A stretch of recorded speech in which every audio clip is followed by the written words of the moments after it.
De lei di BBO te introduce uma regulação nova que ta amplia a definição, maneira ma mencionar agora de sítio onde uma companhia ta dona serviço. Normalmente, uma companhia que está estabelecida na Aruba, ta paga imposto na Aruba, riba serviço na que ta brinda.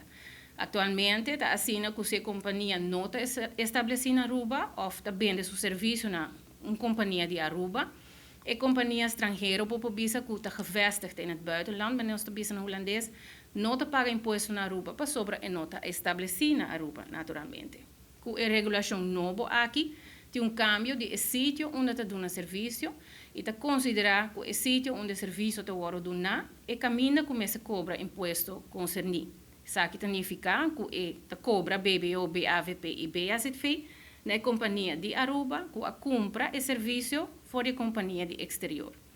A regulação nova está válido, por exemplo, serviço eletrônico, serviço de telecomunicação, televisão e rádio.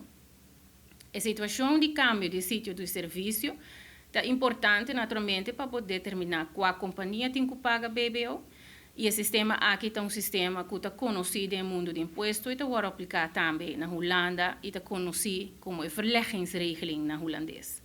É importante para remarcar que é aplicável somente ora se trata negócio entre comerciantes, B2B transaction, business to business, e não business to consumer.